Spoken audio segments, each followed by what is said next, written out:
오늘도 귀하고 복된 자리, 귀한 시간 주님 앞에 잘 모셨습니다. 하나님께서 여러분의 각자의 심령 속에 크신 은혜로 함께 하시기를 축복합니다. 오늘 우리가 읽는 말씀은 주보에 기록이 된 것처럼 13절부터 마지막 27절까지의 내용이 됩니다. 이 부분을 이제 우리가 말씀을 통해서 소개를 할 것이기 때문에 그 가운데서 몇 절만 우리가 함께 읽었습니다. 우리가 계속 사도행전 말씀을 순차적으로 살펴가고 있습니다. 옛날에는 이걸 연속 강해다 이렇게 말해요. 성경을 쭉 순서를 따라서 이어가는 강해, 그래서 연속 강해다 이런 표현을 사용했습니다. 이제 사도행전도 조금만 더 가면 이제 긴 장정을 마치게 될 때가 머지 않았으리라고 생각이 됩니다. 우리가 지난주 수요일날 살폈던 내용은 유대의 총독이었던 벨릭스가 퇴임하게 될 때까지 2년 동안이나 바울 사도를 감금시켜 두었던 부분들을 살펴보았습니다. 그러다가 그는 계속적으로 이 총독의 자리에 있을 줄 알았는데 가이사 황제로부터 그가 퇴임을 당하게 됩니다. 그러고 난 다음에 그의 후임자로 누가 세워지냐면 베스도 총독이 이어서 후임의 자리로 총독이 됩니다. 바울 사도는 2년 동안 감금 생활을 하는 중에 또 한 번의 재판을 받게 됩니다. 새로운 총독 베스도 앞에서 재판을 받게 됐는데 그 재판을 받게 된 과정이 무엇인가를 우리가 함께 살펴보았죠. 예루살렘에 이제 자신이 총독으로 부임됐다고 하는 사실들을 알리기 위해서 예루살렘을 방문을 합니다. 이 방문 소식이 당시 유대 종교 지도자들에게 알려지면서 이 종교 지도자들은 그가 오면 또다시 바울을 고소해서 어떻게든지 처단하겠다 이런 결심을 했습니다. 그리고서 베스도가 예루살렘에 인사차 방문을 하자마자 이 바울 사도를 또다시 고소하게 돼요. 그 고소 사건으로 인해서 가이사라라고 하는 이 재판정에서 또다시 한번 바울 사도가 재판을 받게 되지만 이 재판 자리에서도 또다시 확인되는 내용은 뭐냐면 유대 종교 지도자들이 고소했던 그런 내용들이 다 근거가 없는 것이다 라는 사실을 분명하게 확인하게 되었다고 하는 겁니다. 그럼에도 불구하고 베스도 총독은 유대인들의 환심을 사기 위해서 이 바울 사도에게 또다시 예루살렘에 가서 한번 종교 재판을 한번 받겠느냐 권유를 하지만은 바울 사도는 이미도 가도 뻔한 결론은 다 알고 있는 겁니다. 그래서 자기가 가지고 있는 로마 시민권을 사용해서 나는 가이사에게 가서 나는 재판을 받겠다. 가이사에게 상소를 하게 됩니다. 바로 그러한 상태가 되면서 이제 가이사에게 나갈 준비를 하던 중에 이 베스도가 새로운 총독으로 부임됐다 하는 소식이 알려지면서 당시에 유대의 왕이었던 아그리파 2세가 그의 여동생이었던 베니게를 데리고서 여러 신하들을 데리고서 이 가이사라를 방문하게 됩니다. 그래서 이 가이사의 방문에서 베스도를 문안하게 돼요. 바로 그런 과정에서 어떤 일이 있었는가 오늘 우리가 읽은 말씀의 내용은 소개를 해줍니다. 또 한 번 그런 자리가 또 마련돼서 또 바울 사도는 또 한 번 그 일로 인해서 당시 유대 왕이었던 이 아그리파 2세 앞에 또 다시 서게 됩니다. 그 서게 되는 과정 가운데 오늘 우리가 읽은 본문 말씀이 소개가 되고 있어요. 오늘 우리가 읽은 이 내용들을 좀 쭉 정리를 해보면요. 이 아그리파 2세 그리고 그의 여동생이었던 버니게라는 사람이 함께 이 가이사라에 방문을 하게 됩니다. 이 본문 내용이 13절과 14절 앞부분에 소개가 됩니다. 베스도를 찾아온 이유는 새로운 총독을 이제 안부를 묻기 위해서 또 환영하기 위해서 찾아온 것으로 우리가 이해할 수 있겠죠. 이 아그리파 2세는 헤롯 아그리파 1세의 아들입니다. 아들이고 또 이 아그리파 1세의 경우는 지난번에 소개를 했습니다만 사도행전 12장 보게 되면요. 교회가 초기에 성장하고 발전해 가는 그런 과정에 있을 때 사도 야고보를 살해했던 인물입니다. 그리고 베드로 사도도 감금을 시켜서 그도 죽이려고 했던 인물이에요. 그런데 야고보는 순교를 당하지만 베드로 사도는 하나님의 기적으로 말미암아 그 감옥에서 빠져나오게 되는 일이 있게 된 것을 우리가 살핀 바가 있습니다. 이 아그리파 2세의 경우 이 유대교가 어떤 종교라는 것을 아주 잘 알고 있는 인물이기도 합니다. 그래서 이 베스도는 잘됐다. 이 아그리파 왕에게 이 바울과 관계된 이 재판 문제, 이 고소 사건을 좀 이야기를 하면 많은 도움을 얻을 수 있겠다 이런 생각을 하게 되었습니다. 그래서 이 가이사랴에 며칠을 머물고 있는 동안에 이 베스도는 찾아왔던 아그리파 왕 그리고 이 버니게에게 바울 사도와 관계된 이야기를 꺼내게 됩니다.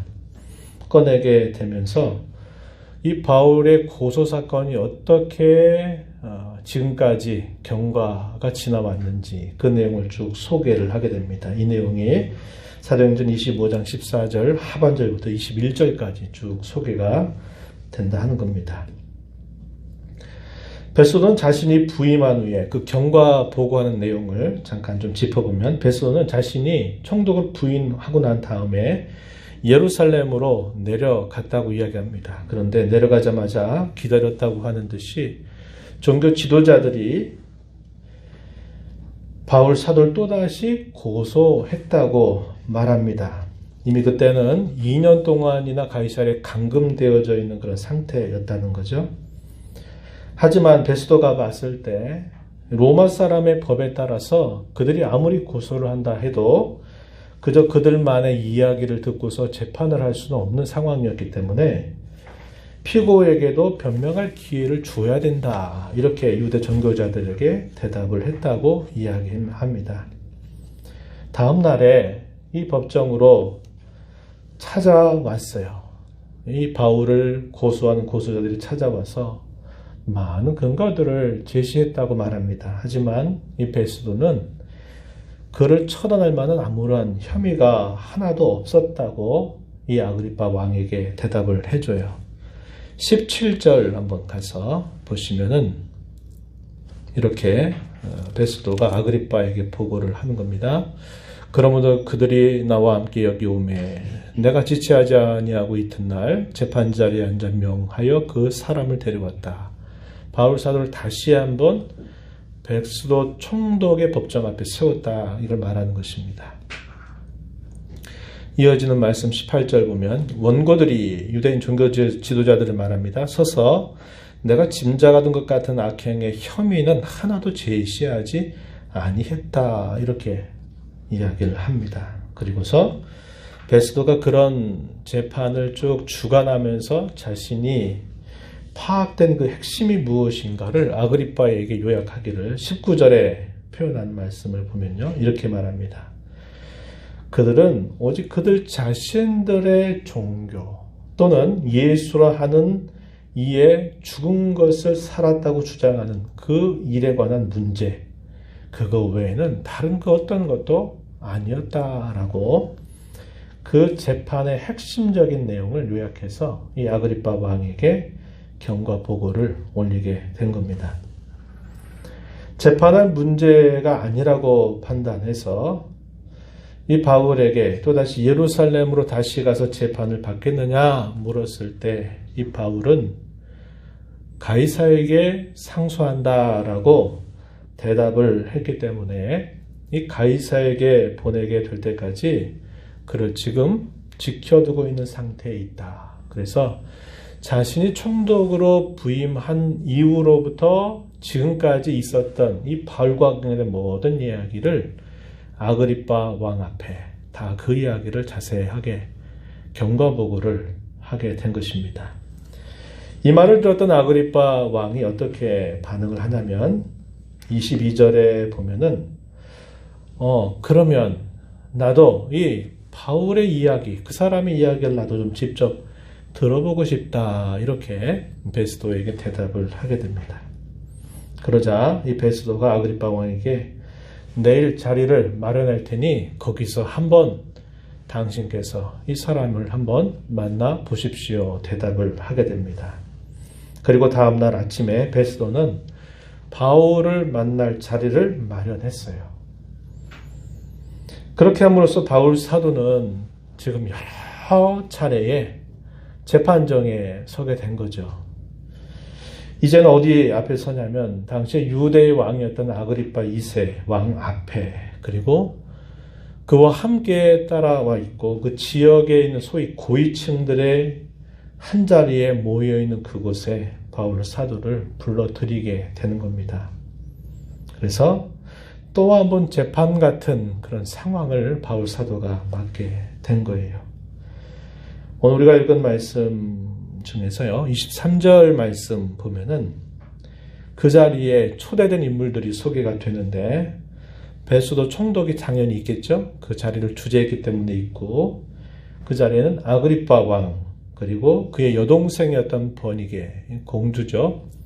버니게, 동생이죠, 동생이 함께 그 자리에 있고, 또 여러 많은 천부장들도 그 자리에 함께 있습니다. 그리고 그 지역에 사는 높은 지위 있는 사람들이 다 그 자리에 모여 있는 겁니다. 그러니까 높은 고위 직임을 가지고 있는 사람들을 다 불러 모아놓은 자리에 이제 누구를 불러들이냐면 바울 사도를 또다시 그들 앞에 불러들인 겁니다. 근데 이제 재판 형식은 아니에요. 이미 재판은 끝났어요.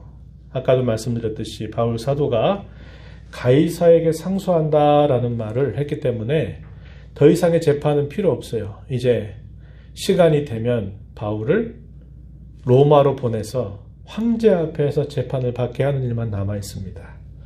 그래서 재판 형식이 아니라 공개적으로 묻고 답하는 형식의 만남이 거기에서 이루어지게 돼요.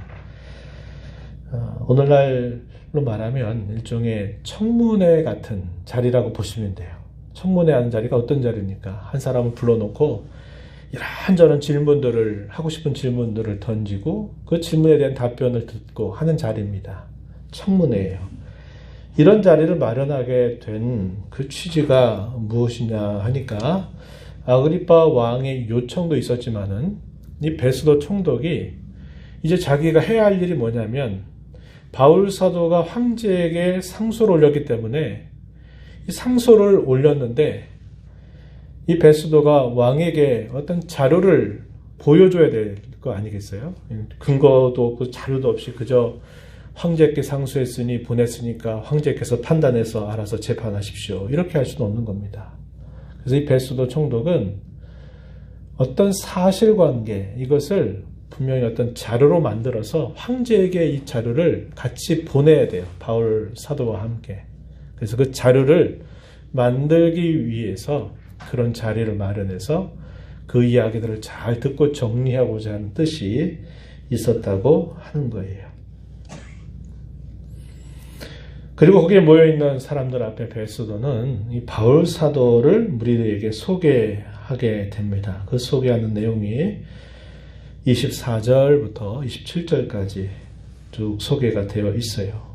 표현이 되어 있는데 뭐라고 그 모여있는 사람들 앞에 이야기하냐면 우리가 읽었던 24절 말씀에서 보듯이 유대의 모든 무리들이 이 사람을 두고 살려두지 못할 자라 이렇게 주장하면서 예루살렘에서도 고소하고 이 가이사랴 약 100km 정도가 떨어져 있는 이곳까지 찾아와서 고소를 했다라는 것을 거기 모여있는 사람들에게 알립니다.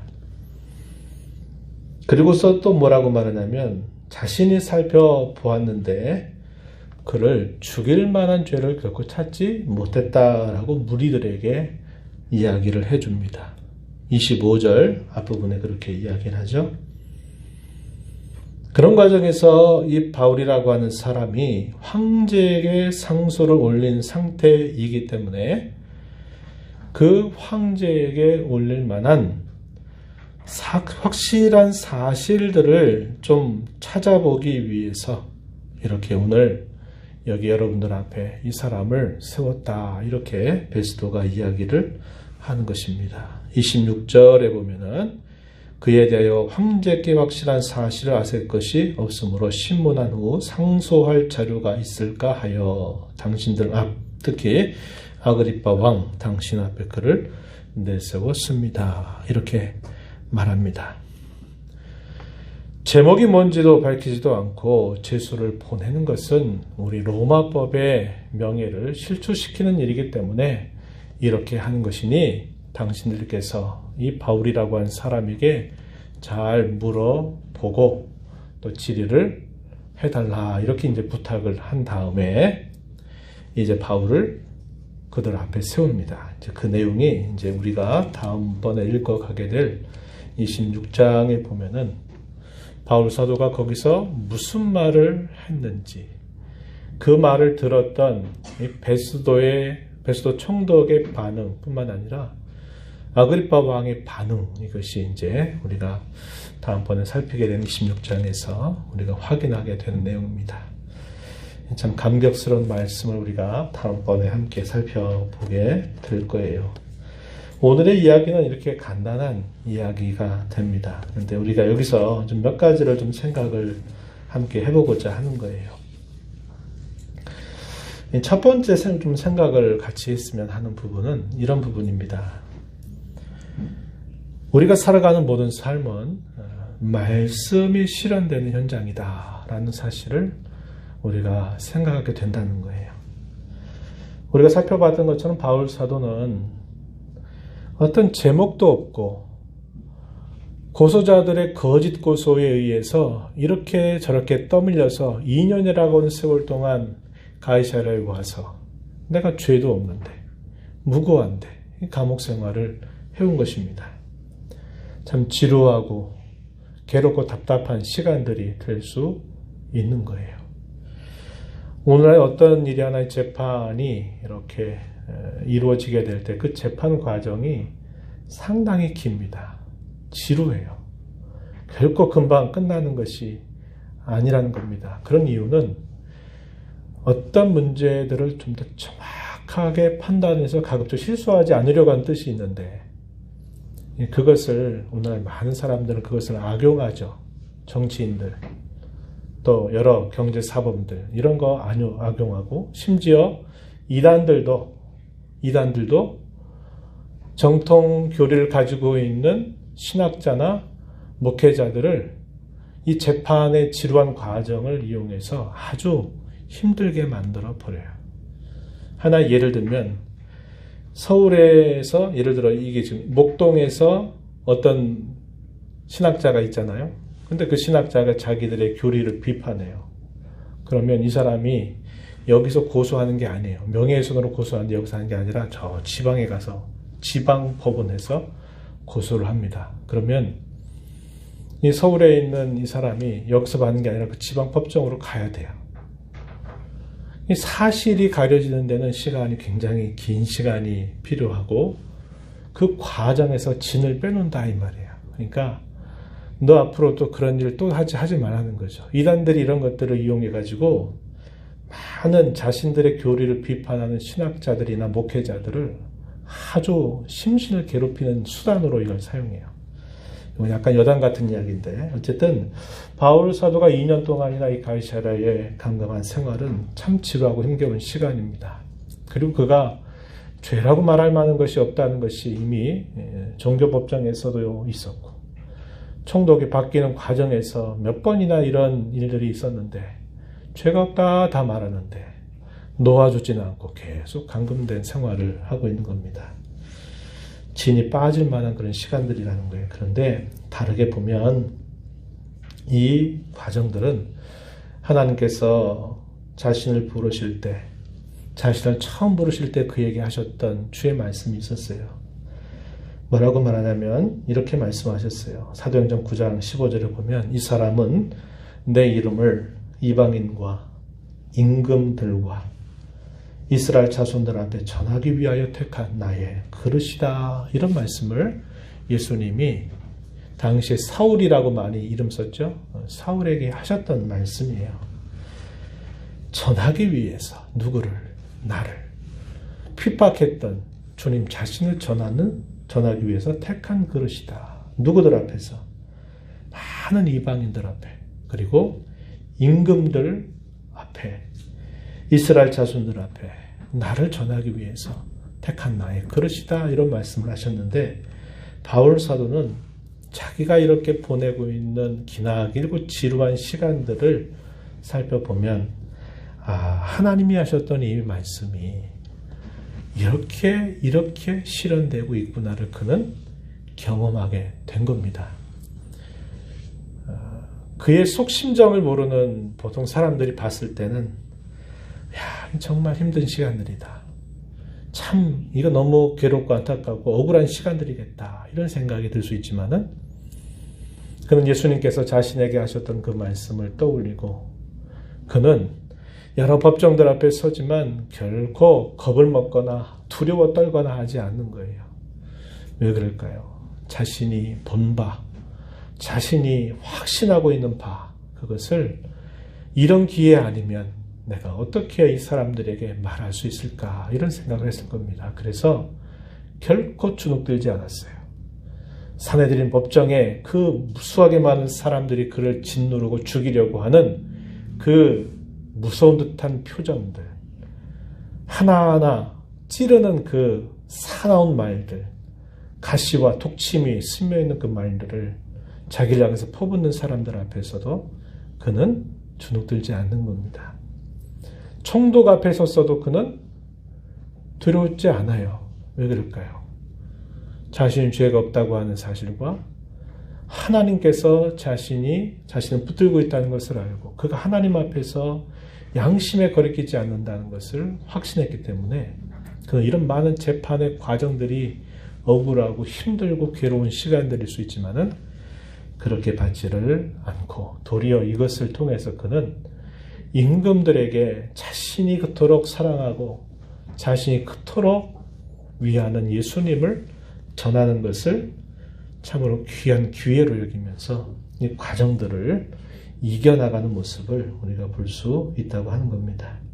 그래서 바울 사도는 하나님의 말씀이 이렇게 실현되고 있구나 하는 것을 그는 확인하면서 그 지루하고 힘든 과정을 이겨나갔다고 하는 겁니다. 오늘 저와 여러분이 살아가는 삶의 현장도 마찬가지입니다. 하나님의 말씀이 실현되는 현장이라는 것을 우리 잊지 말아야 돼요.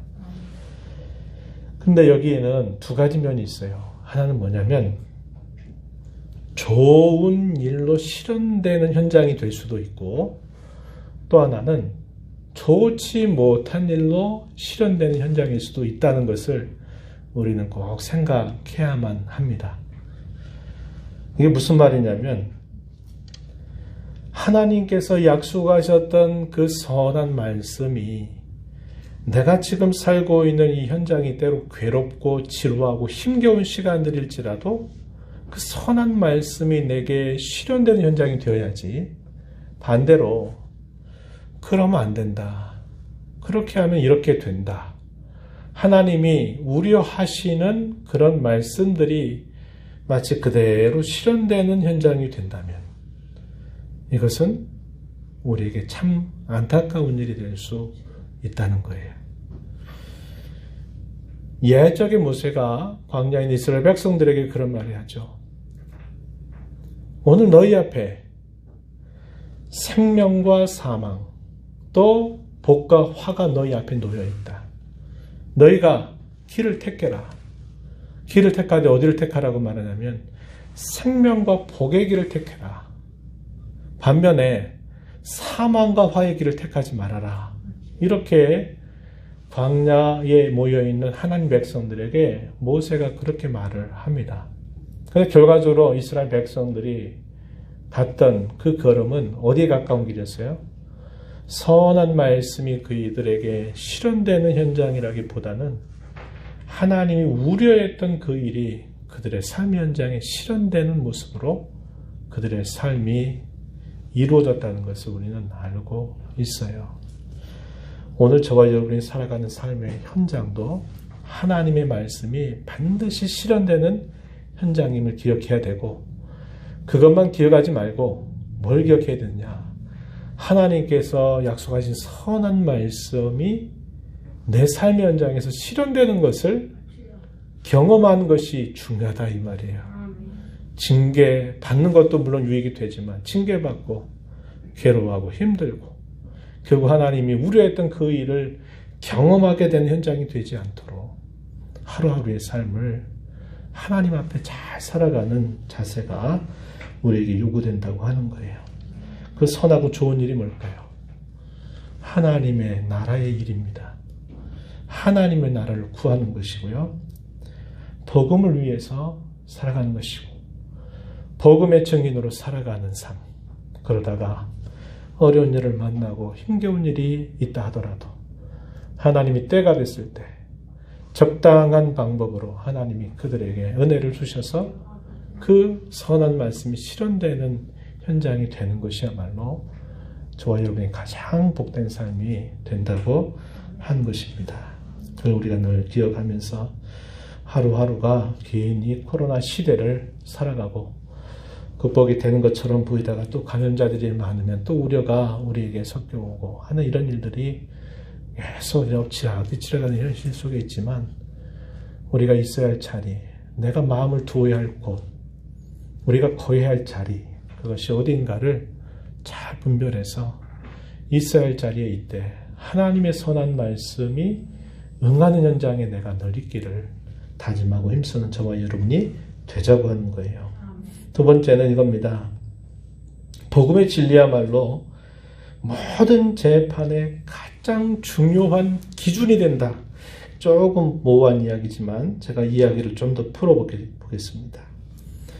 우리가 가지고 있는 이 성경의 진리는 세상의 법정에서 판단되는 문제가 결코 아니에요. 또한 교회 내에서 발생하는 여러 많은 갈등 문제들을 가지고서 세상의 법정에서 판단받도록 우리가 해서도 안 됩니다.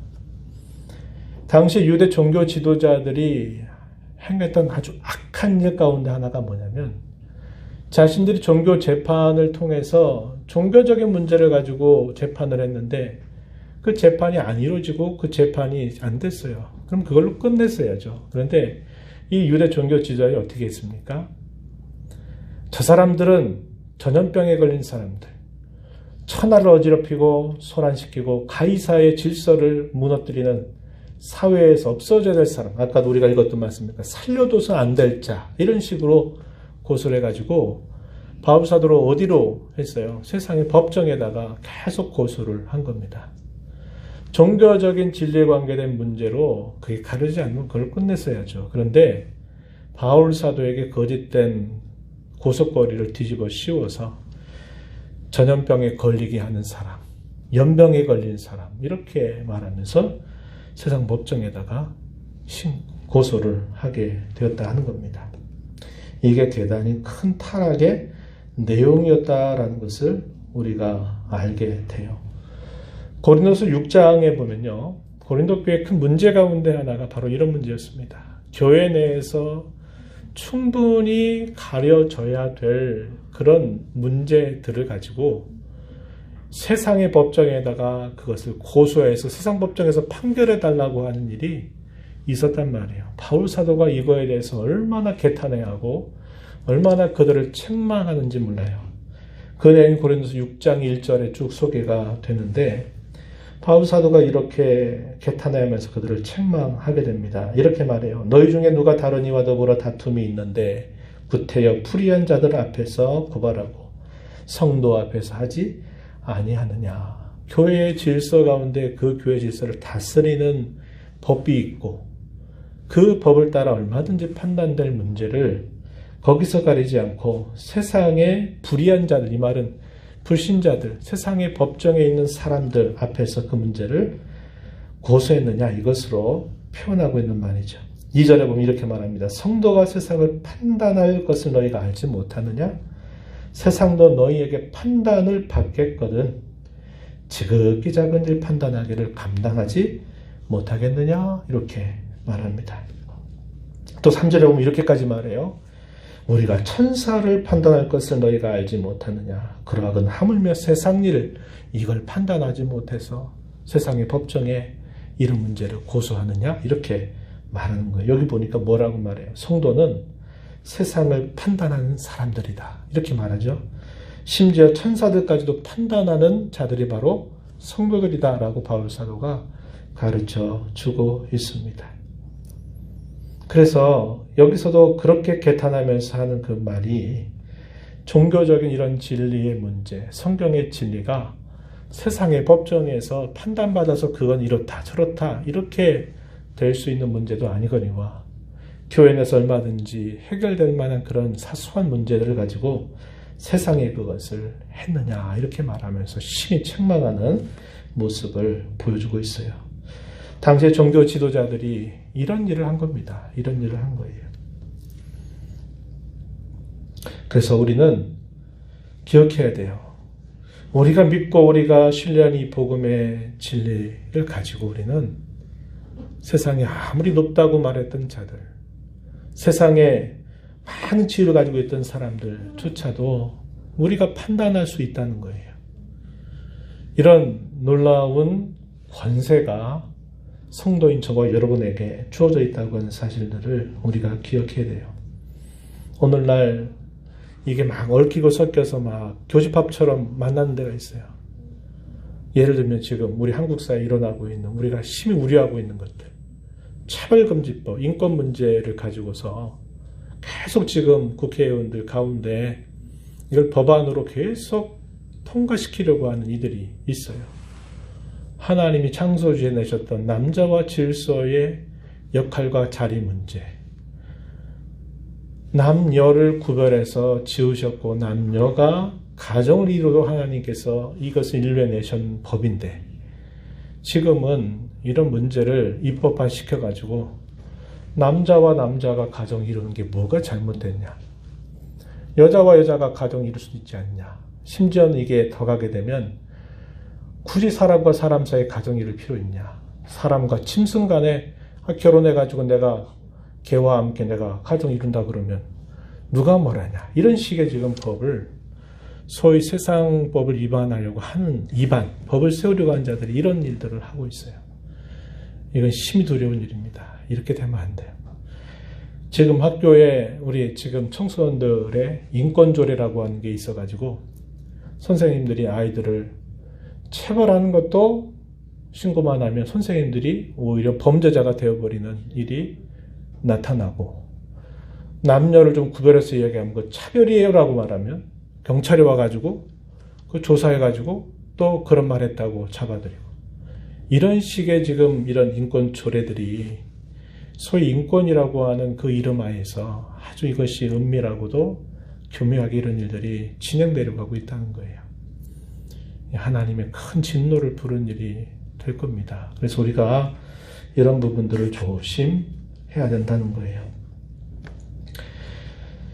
바울 사도의 모습을 보시면은 형식상으로는 세상의 권세자들이 바울의 말을 들어보고 그들이 재판하는 자리에 있는 것처럼 보여져요. 바울 사도는 그냥 굉장히 약자와 같이 그가 가지고 있는 이 믿음을 수많은 권세자들 앞에서 다 판단받는 것처럼 보인다 이 말이에요. 그러나 실상 어떻습니까?